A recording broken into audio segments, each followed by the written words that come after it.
Alright, this is a video response to me and my Blacktable's question about if your self-injury was a real person.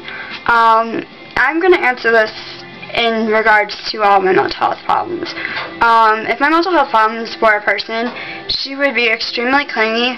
She would try to get my full attention all the time, would not want me to be out of her sight or talk to anyone that she didn't know. Pretty much it'd be like I was in an abusive relationship.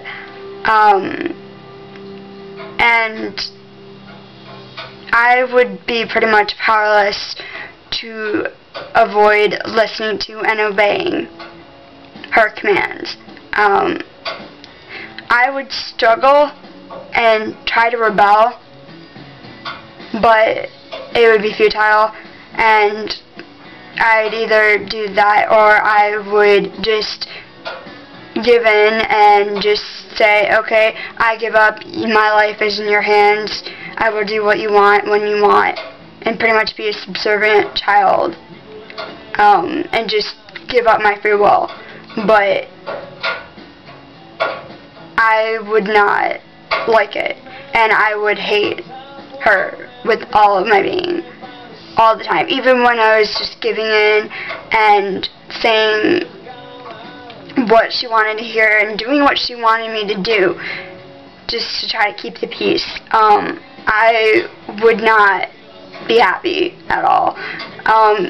People would not notice because she, for the most part, acts like me, she looks like me, but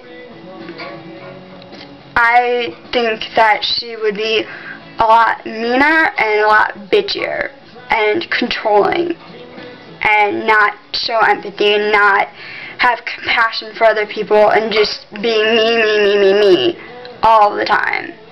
And yeah, I can be like that, but I try not to be.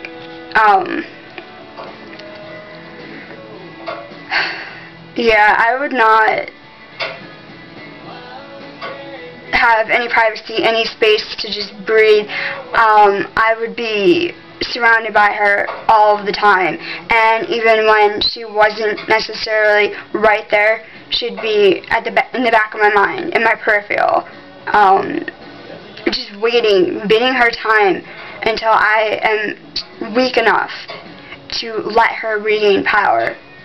And she would do anything and everything in her power to make that happen. And then once she regains power, she wouldn't give it back. I'd have to fight to the death. And she doesn't care if I die, even though that means that she would die. Because she would still win, because she would cause it. And I think her ultimate goal is for me to self-destruct.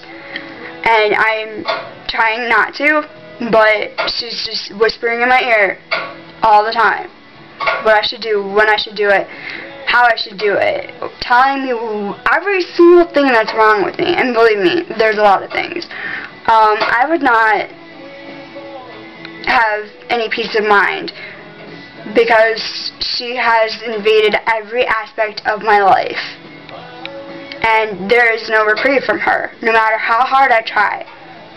No matter how much I think I distance myself from her, she's always there. Always.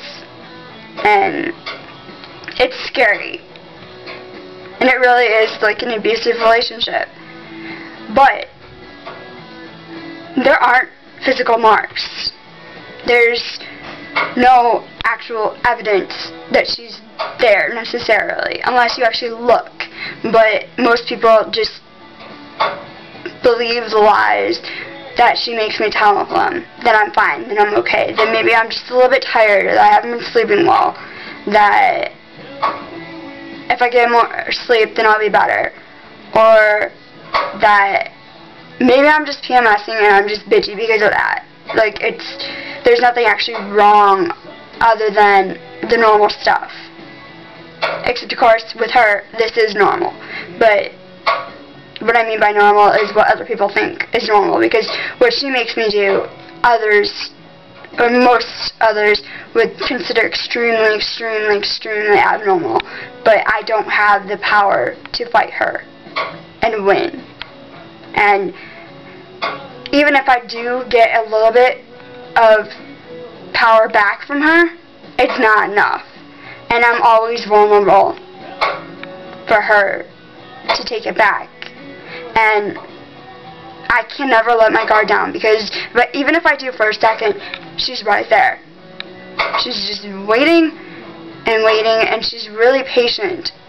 Even though she can be insistent and act like a little kid, she can bide her time with the rest of them, the best of them. So she just won't let me go, no matter what. Alright, I have to go, because my phone is ringing. Alright, take care everyone.